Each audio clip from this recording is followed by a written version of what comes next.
ક્રૂર હતો કે સંતોના ભગવા કપડા હારે એને વેર હતો.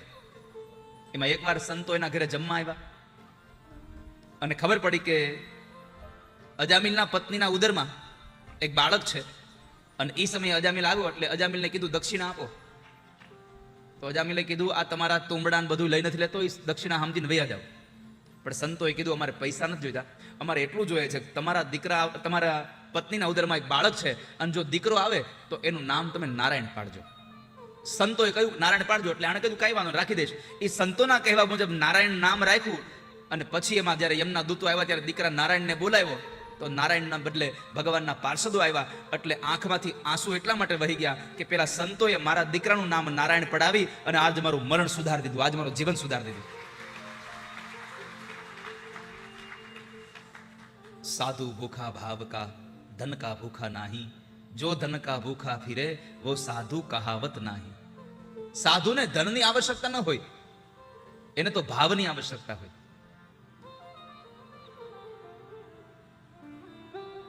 તો અજામિલે સંતોનો પાડ માન્યો કે આજ મારા દીકરાનું નામ નારાયણ પડાવી મારું જીવન સુધાર્યું અને પછી તો પોતે પણ ભગવાનના શરણ થયો અને પરમાત્માને પ્રાર્થના કરી છે. प्रभु हम भी शरणागत हैं, स्वीकार करो तो जाने.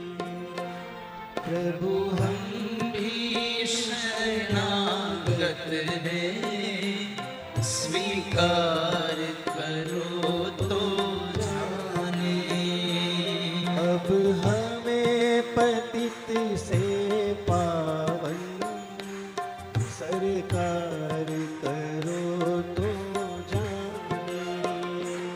अब हमें पतित से पावन सरकार करो तो जाने. प्रभु हम भी शरणागत हैं, स्वीकार करो तो जाने.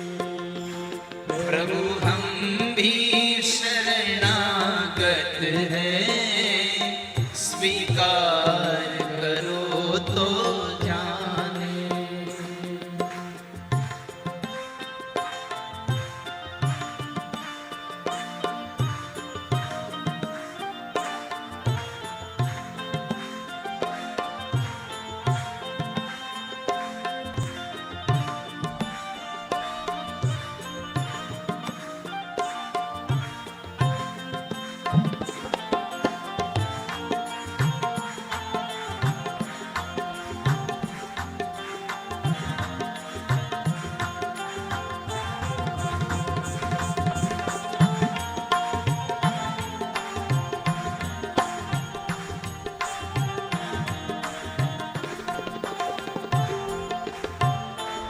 क्या मुख ले विनय सुनाए, हम कैसे तुमको भाए. क्या मुख ले विनय सुनाए, हम कैसे तुझको भाए. अग्नि अपराध किए उद्धार करो तो जाने. अगणित अपराध किए उद्धार करो तो जाने. प्रभु हम भी शरणागत हैं, स्वीकार करो तो जाने.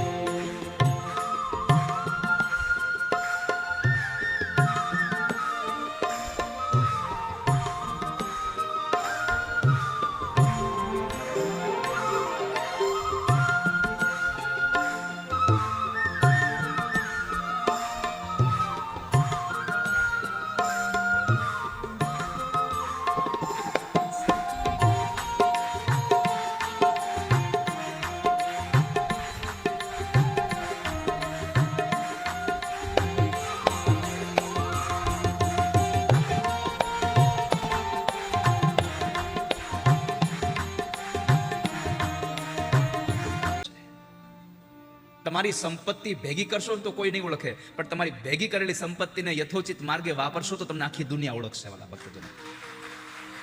તમને બધા ઓળખશે. આ સિકંદર હતો, કેટલી સંપત્તિ ભેગી કરી, કોઈને ખબર છે ને કબર ક્યાં છે? કર્ણ કોઈએ જોયો નથી, છતાં પણ આજ કર્ણનું નામ યાદ આવે તો ઓહો, આ તો કર્ણની વાત થઈ રહી છે. કેમ? એને દાન દીધા છે, એને પોતાની સંપત્તિને યથોચિત જગ્યાએ વાપરી દીધી છે. એટલા માટે નામ રહંતા ઠકરા નાણા નહીં રહન. આ દુનિયામાં નામ રહે છે, તમારું નાણું નથી રહેતું. કીર્તિ કેરા કોટડા કોઈથી પાડ્યા નહીં પડન. આ સંસારમાં તમારું બનાવેલું ઘર પડી જાય, પણ તમારા પૈસેથી કોઈકનું ઘર બનાવ્યું હશે ને એ ઘર પડી જાય ને તોય તમારા નામની કીર્તિ નહીં પડે કોઈ દિવસ. માટે મરવાનું તો છે જ, પણ મરણને સુધારી લો વાલા ભક્તજનો. હિરણ્યકશિપુને નક્કી થયું, અને પછી તો જ્યારે કોઈને પદ પ્રતિષ્ઠાન બળ મળે એનો ઉપયોગ તો કરે, પણ દુરુપયોગ બહુ કરે. દુરુપયોગ પણ ઘણો થાય છે પદ પ્રતિષ્ઠાનો. અને એને એ જ કર્યું કે એમણે યજ્ઞાદિ કર્મ બંધ કરાવ્યા.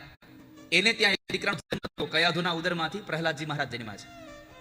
પણ ઈ 100 વર્ષ સુધી માના ઉદરમાં રહ્યા હતા પ્રહલાદ. કેટલા? પ્રહલાદજી 100 વર્ષ સુધી માના ઉદરમાં રહ્યા હતા. નારદજીએ ઈચ્છા પ્રસૂતિનું વરદાન આપ્યું હતું. અને 100 વર્ષ નારદે જે સત્સંગ સંભળાવ્યો ને એ માના ફોડતા એને સાંભળ્યો, એટલે એની વૃત્તિ બરાબર ભગવાનમય બની ગઈ, પરમાત્મામય વૃત્તિ બની. અને એ પ્રહલાદજી મહારાજ મોટા થયા, ભણવા માટે બેસાડ્યા, તો એની હારે ભણતા જે વિદ્યાર્થીઓ હતા, રાક્ષસોના દીકરાઓ હતા, એને પણ ભગવાનનું નામ લેવડાવે. શંડામર્ક જ્યારે આશ્રમમાં હોય નહીં ત્યારે એને પ્રહલાદને ભણાવવાનું કામ સોંપે. પ્રહલાદ ભગવાનની ભક્તિ કરાવે. હિરણ્યકશિપુએ એકવાર પ્રશ્ન પૂછ્યો, પ્રહલાદ તું ભણવામાં સારું શું લાગ્યું? તો કે પિતાજી, આ સંસાર અંધારા કુવા જેવો છે, એમાં પડીને આત્મહત્યા કરવી એના કરતા મારા ભગવાન ઠાકોરજી નારાયણને ભજી લેવાય. હવે નારાયણનું નામ લીધું એટલે ક્રોધ આવ્યો, કારણ કે હિરણ્યકશિપુને ક્રોધ હતો, હિરણ્યાક્ષને માર્યો તો એનો, એટલે એને કાઢી મૂક્યો, ચાલો જ અહીંયાથી, મારા દુશ્મનનું નામ લેતો નહીં કોઈ દિવસ. બીજી વાર બોલાવ્યો, પૂછું તને સારું શું લાગ્યું? તો કહે છે પિતાજી, નવધા ભક્તિ. એ નવધા ભક્તિ કરીને મારા ઠાકોરજીને મેળવી લેવાય. ફરી પાછા ક્રોધ થયા, કાઢી મૂક્યો. આખા એના નગરમાં કોઈ ભગવાનનું નામ ન લે, પણ પ્રહલાદ એકલો નારાયણ નારાયણ કરતો હતો. કેમ? આ સંસારમાં કોઈ ન પહોંચે એને એનું ખબર છે તમને કહેવતા? કેટલા લોકોના કહેવત આવડે છે? જેને કોઈ ન પહોંચે એને સમજાય છે ને તમને? એટલા માટે આપણું પેટ આપણને પહોંચે નહીં, એટલા માટે એને પહેલેથી સંસ્કારનો દાયજો આપતા રહેજો. પ્રહલાદજી મહારાજ ભગવાનનું નામ લેતા હતા, અને એ ભગવાનના નામ લેનારા માણસને હવે જીવતો કેમ છોડવો, એટલે એને મારી નાખવા માટે થઈને હિરણ્યકશિપુએ આજ્ઞા આપી. તો કહેવાય છે કે એને પર્વત ઉપરથી ફેંકો, પાણીમાં નાખી દો, ઝેર ખવડાવ્યું, સર્પના ડંખ અપાવ્યા, હાથીના પગ નીચે કચડાવ્યો, અરે હોલિકાના ગોદમાં બેસાડીને એને સળગાવ્યો, છતાં પણ પ્રહલાદનો વાળ વાકો ન થયો. કારણ જેને રામ રાખે એને આ સંસારમાં કોણ ચાખે દુનિયામાં? જેને સ્વયં પરમાત્મા રક્ષણ કરતા હોય છે, જેને ભગવાનનો જ ભરોસો છે, એને આ સંસારમાં કોઈ કશું ન કરી શકે. जिसको तेरा भरोसा, जिसको तेरा सहारा, जिसको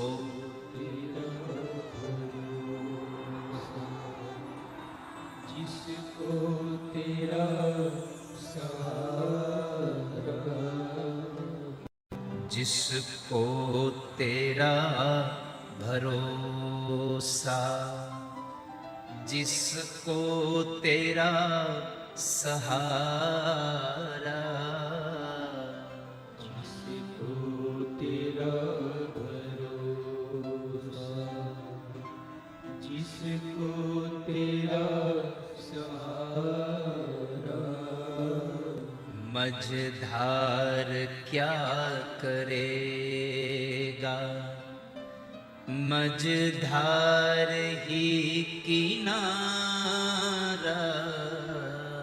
मझधार क्या करेगा, मझधार ही किनारा,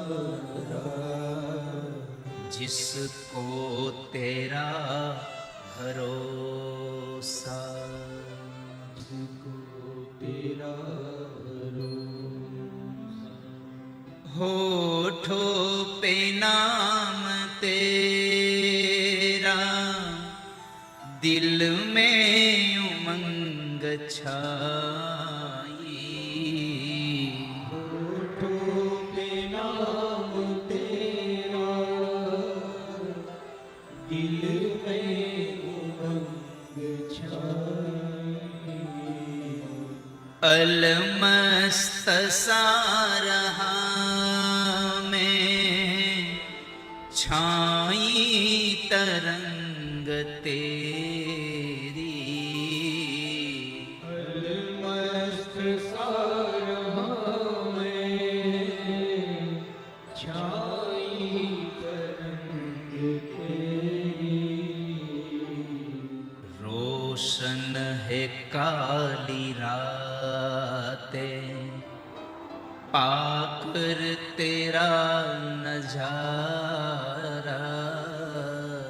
रोशन है काली रातें, पाकर तेरा नज़ारा।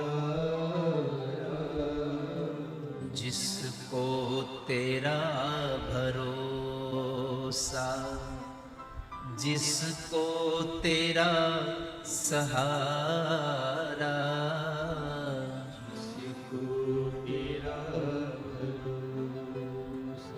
જ્યારે પ્રહલાદને મારી નાખવાના બધા પ્રયત્નો કર્યા છતાં પણ પ્રહલાદ ગભરાયા નહીં. કેમ? એને ભરોસો ભગવાનમાં હતો અને ભગવાનનો સહારો પ્રહલાદને હતો. એને કોઈ ડુબાડી ન શકે. અને પછી પ્રહલાદને વૈશાખ મહિનાની અંજવાળી ચૌદશના દિવસે સંધ્યાના કાળે બોલાવીને કીધું, પ્રહલાદ, ક્યાં છે તારો નારાયણ? પ્રહલાદ કહે છે, પિતાજી, ક્યાં છે મારો નારાયણ ન પૂછો, ક્યાં નથી મારો નારાયણ આ સંસારમાં. પ્રભુ ક્યાં નથી? તમે જ્યાં નજર કરો ત્યાં ભગવાન છે.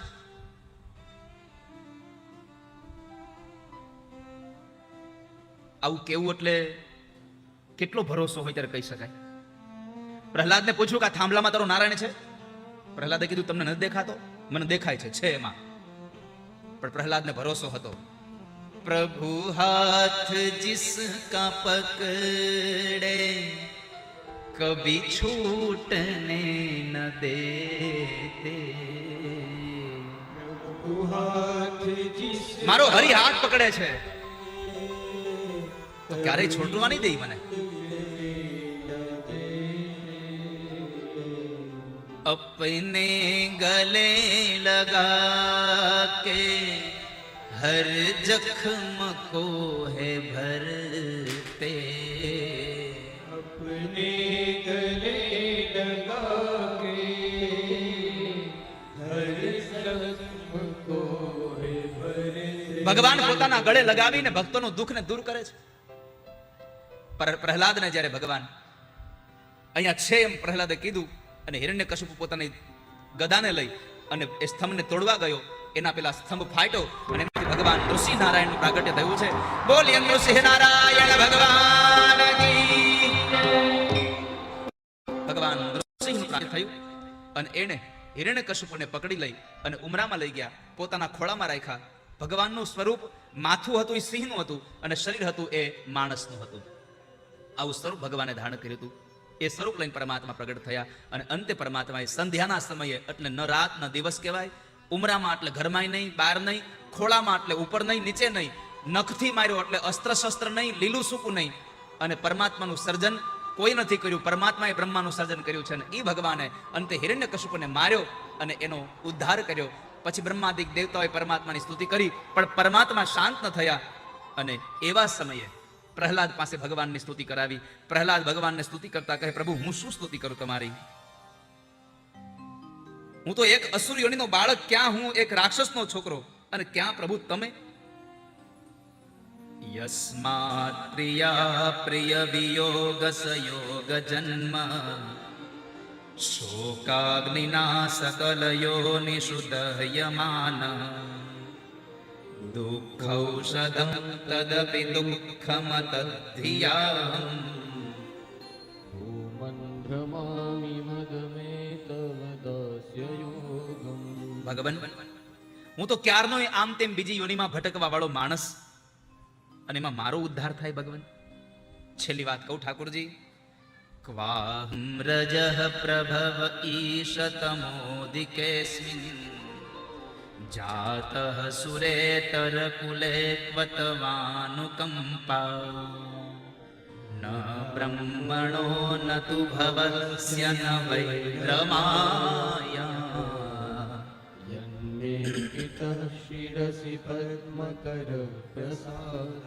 ભગવાન સાંભળો, ક્યાં આ તમોગુણી અસુર કુળમાં રજોગુણથી ઉત્પન્ન થયેલો હું, અને ક્યાં તમારી અનંત કૃપા.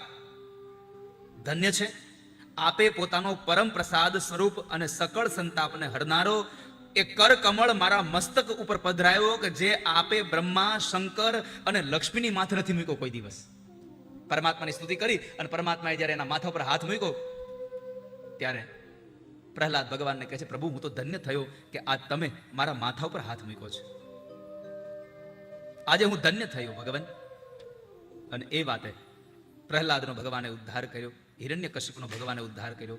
એ કથા સુખદેવજી મહારાજ રાજા પરીક્ષિતને બતાવી અને કહ્યું કે રાજા, ભગવાન મારે એનું પણ મંગલ થાય અને ભગવાન બચાવે એનું પણ મંગલ થાય છે. માટે આપ આવી દિવ્ય કથાઓ સાથે હિરણ્યકશિપુનો ઉદ્ધાર કર્યા પછી ભગવાને કહ્યું પ્રહલાદને, પ્રહલાદ માગી લે. શું આપું? આ કથામાંથી એક બહુ મોટો સંદેશો, પરમાત્મા માગવાનું કહે તો શું મગાય? પ્રભુ, મારા જીવનમાં તમારા દર્શન સિવાયની કોઈ અપેક્ષા ન રહે એવું એક મને સાધન આપી દો. મને તમારી ભક્તિ થાય, બીજું મારે કશું જોતું નથી. મને તમારા દર્શન થાય.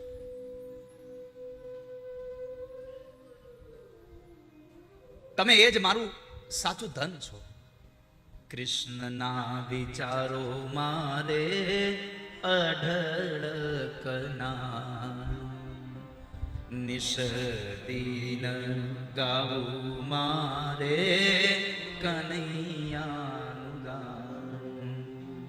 આંખ મારી ઉઘડે ત્યાં સીતારામ દેખું, ધન્ય મારું જીવન કૃપાએ. બસ મારું જીવન ધન્ય એ છે કે મને કૃપા થાય ઠાકોરજીની, હું એને નિરખી લઉં. મારું નાનું જ કનૈયો છે, એના વિચારો સતત મને આવ્યા કરે, મારું ધન છે. અને નિષ્દિન હું કનૈયાનું ગાણું ગાયા કરું. બસ ઠાકોરજી આટલું આપો મને, મારે બીજું કશું જોતું નથી. આ પ્રહલાદના ઉદ્ધારની કથા, હિરણ્યકશિપુના ઉદ્ધારની કથા ભગવાન સુખદેવજી મહારાજે રાજા પરીક્ષિતને બતાવી. એ કથા બતાવી અને પછી અંતે સપ્તમ સ્કંદને ત્યાં વિશ્રામ કર્યો. અષ્ટમ સ્કંદની કથામાં ગજેન્દ્ર મોક્ષની કથા છે. ગજેન્દ્ર મોક્ષની એ કથા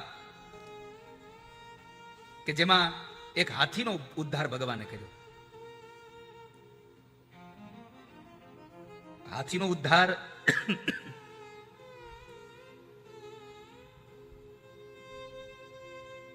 પરમાત્મા કેવલ મનુષ્ય માટે આ સંસારમાં આવે છે એવું નથી.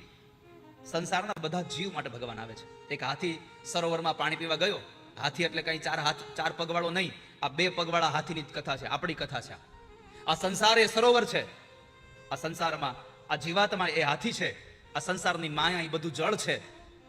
અને મૃત્યુ એ સંસારમાં રહેતું એ સરોવરમાં રહેતો એક મગર છે. મગર જ્યારે સરોવરમાં હાથી આવે અને એનો પગ પકડે પછી એ બહાર નીકળી નથી શકતો. જ્યારે એ બહાર નથી નીકળી શકતો ત્યારે પરમાત્માને પ્રાર્થના કરતો હોય છે. પરમાત્માને પ્રાર્થના કરે શું? આ સંસારના લોકો બધા મૂકી દે ને આપણને, પછી આપણે ભગવાનને કહેતા, હે ભગવાન, હવે તમે મને અહીંયાથી લઈ લો. ભગવાન કે હજી બહુ વાર છે. કર્મના બદલાનું ફળ અહીંયા મળે છે. તમારું કરેલું કર્મ તમને અહીંયા જ ભોગવવું પડે છે.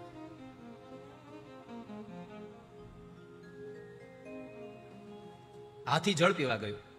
હાથણી હારે હતી, બચ્ચાઓ હારે હતા. મગરે પગ પકડ્યો એટલે હાથણી અને બચ્ચાઓ એને મૂકીને વૈયા ગયા બહાર. આ સંસારમાં આપણું બધાનું આવું છે. જ્યારે આપણને કાળ પકડશે ને ત્યારે સંસારના લોકો દૂર રહે કે ભાઈ હવે આને આપણે ન રહેવાય, બીજી મગરો આપણને પકડી લેશે. એટલે એ નીકળી ગયો. અને જ્યારે બધા છોડીને વયા ગયા પછી એને પરમાત્માને પ્રાર્થના કરી. શું કહે ભગવાનને? ગિરિવર ધારી હો આયુ શરણ તિહારી, गिरिवर धारी हो आयो शरण तिहारी.